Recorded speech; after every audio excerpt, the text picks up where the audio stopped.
नाज़रीन आदाब।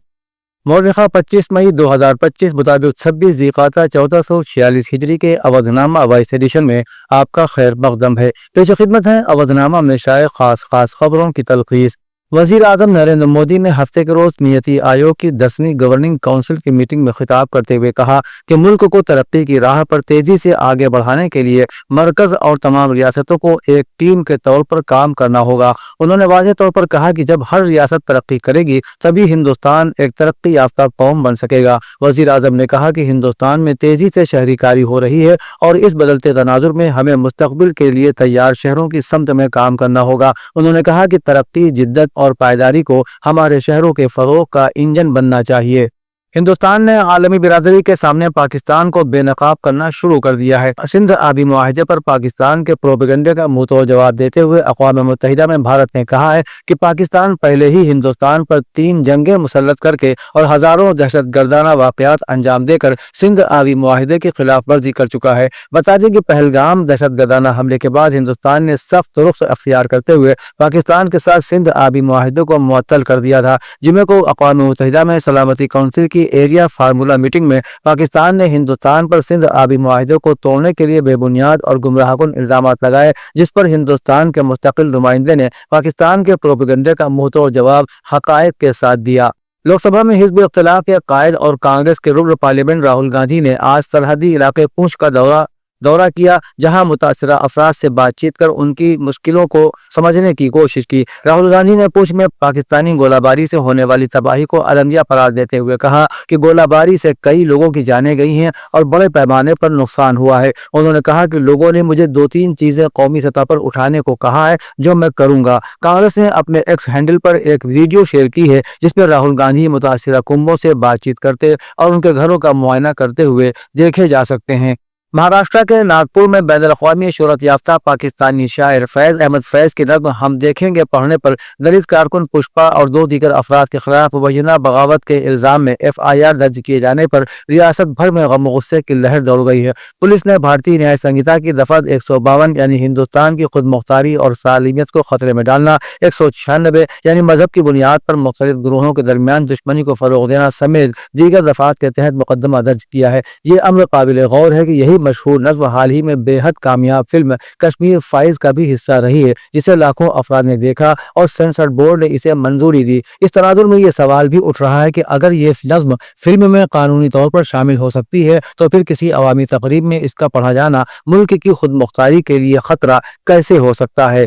उत्तर प्रदेश में बिजली के कारकुनान आइंदा 29 मई से हड़ताल पर होंगे। महकमा बिजली से मुताल्लिक तंजीमों ने वजाहत की है कि बिजली से मुताल्लिक आपके पास जो भी काम है वो 29 मई से पहले मुकम्मल कर लें, वरना फंस सकते हैं। दरअसल 2 कंपनियों पूर्वांचल और दक्षिणांचल के बिजली के निज़ाम को प्राइवेट हाथों में देने की जारी कार्रवाई के खिलाफ एहतजाज में लखनऊ समेत रियासत भर में मुलाजिमीन और इंजीनियर 29 मई से दफ्तर आएंगे, लेकिन सारिफिन का काम नहीं करेंगे। उनकी जानिब से गैर मुअय्यना मुद्दत तक काम का बाइकाट शुरू करने का नोटिस जारी किया गया है। काम के बाइकाट के दौरान ज़ेर इल्तिवा बिलों पर कनेक्शन नहीं काटे जाएंगे, सारिफिन के बिल जमा नहीं कराएंगे और दरख्वास्त दहिंदगान को नया कनेक्शन नहीं मिल सकेगा और गलत बिलों पर नजरसानी नहीं की जाएगी।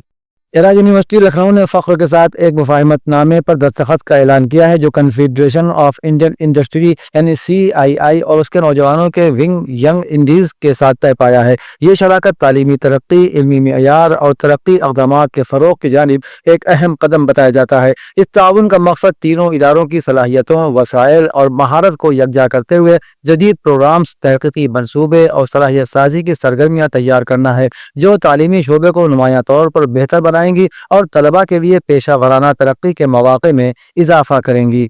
प्रोफेसर खान मोहम्मद आतिफ ने अपने एक बयान में अल्लामा इकबाल के हवाले से कहा है कि खुदा ने इंसान को एक आज़ादी का हीरा दिया था जिसे अपनी कम नज़री से उसने हाकिमों और बादशाहों के कदमों में रख दिया और अपनी गुलामी की आदत में कुत्तों से बदतर हो गया। उन्होंने कहा कि मैंने कभी किसी कुत्ते को कुत्ते के सामने सर झुकाते नहीं देखा। अब इस पस मंज़र में श्री ट्रम्प के अरब मुल्कों के दौरे का जायजा लें कि सारे अरब हुक्मरां अगर उनके जुब्बा गुफ्तार को दुम समझ लिया जाए तो ट्रम्प के सामने हिलाते दिखाई दिए। खानातिन ने कहा कि ट्रम्प इस्लाम की बड़ी दौलत इस्लाम और फ़लस्तीन दुश्मनी के एलानिया के साथ लेकर चले गए और बार बार वली अहद से अपनी इज्जत अफजाई के नाम पर इसराइल से बेहतर ताल्लुकात का जिक्र करते रहे, मगर गैरत अरब बेदार न हुई जिसे गैरत मोमिन कहते हैं। वो तो उनकी न जाने कब से रुखसत हो चुकी है। عہدنامہ کے جہانما صفحے کے مطابق غزہ میں اسرائیل کی جانب سے خون کی ہولی کھیلنے کا سلسلہ جاری ہے۔ جمعے کی صبح سے اب تک کم از کم 76 افراد شہید اور متعدد زخمی ہو چکے ہیں۔ عرب خبر رساں ادارے کی رپورٹ کے مطابق غزہ کے شمالی علاقے میں واقع جبالیہ پناہ گزین کیمپ پر اسرائیلی حملہ سب سے ہولناک ثابت ہوا۔ اس حملے میں تقریباً 50 افراد شہید یا لاپتہ ہو گئے۔ عینی شاہدین نے الجزیرہ کو بتایا کہ اسرائیلی فوج شہریوں کو تفریحاً قتل کر رہی ہے۔ دنیا نے اس قتل عام پر مجرمانہ خاموشی اختیار کر رکھی ہے۔ سعودی عرب میں غیر قانونی حج کی روک تھام کے لیے ڈرون کی مدد سے مکہ مکرمہ کی حدود میں نگرانی کی جا رہی ہے، جبکہ ڈرون کی مدد سے روزانہ کی بنیاد پر سینکڑوں افراد کی گرفتاری اب تک عمل میں آ چکی ہے۔ اس کے علاوہ مکہ مکرمہ میں حج پرمٹ کی جعلی اشتہاری مہم چلانے والے انڈونیشیا کے 4 افراد کو بھی زیر حراست لیا گیا ہے۔ پکڑے گئے افراد کے گھر سے مزید 14 افراد گرفتار کیے گئے ہیں، جن میں سے کسی کے پاس بھی حج پرمٹ نہیں تھے۔ ناول نگار سلمان رشدی کو چاقو کے وار سے ایک آنکھ سے نابینا کرنے والے شخص کو 25 سال قید کی سزا سنا دی گئی۔ غیر ملکی میڈیا رپورٹ کے مطابق گزشتہ ہفتے ہونے والی عدالتی کارروائی کے دوران ڈسٹرکٹ اٹارنی نے رواں برس فروری میں مجرم قرار دیے گئے ہادی مطر نامی شخص کو سزا سنائی۔ گزشتہ جمعہ کو ہونے والی سماعت فروری میں شروع ہونے والے ٹرائل کی نسبتاً انتہائی تیز تھی۔ عدالت میں سماعت کے دوران ہادی کو سلمان رشدی کے قتل کی کوشش کے جرم میں 25 سال قید کی سزا سنائی گئی ہے۔ امریکی وزیر دفاع نے جمعے کے روز ایسے احکامات جاری کیے ہیں جن کے تحت صحافیوں کو پینٹاگون کی عمارت کے زیادہ تر حصے میں سرکاری محافظ رکھنے کی ضرورت پیش آئے گی۔ یہ واقعہ امریکی پریس پر ٹرمپ انتظامیہ کی پابندیوں کے سلسلے میں تازہ ترین ہے۔ فوری طور پر نافذ العمل ہونے والے اقدامات سند یافتہ نامہ نگاروں کے لیے ہیں۔ کہا گیا ہے کہ جب تک کہ ان کے پاس سرکاری منظوری اور حفاظتی دستہ نہ ہو، یہ پینٹاگون کی عمارت میں داخل نہیں ہو سکیں گے۔ وزیر دفاع نے خفیہ قومی انٹیلیجنس معلومات اور آپریشنل سیکیورٹی کے تحفظ کو محکمے کے لیے ایک غیر متزلزل ضرورت قرار دیا۔ دوسری طرف پریس کارپوریشنز کی تنظیم نے کہا کہ نئے قوانین آزادی صحافت پر براہ راست حملہ ہیں۔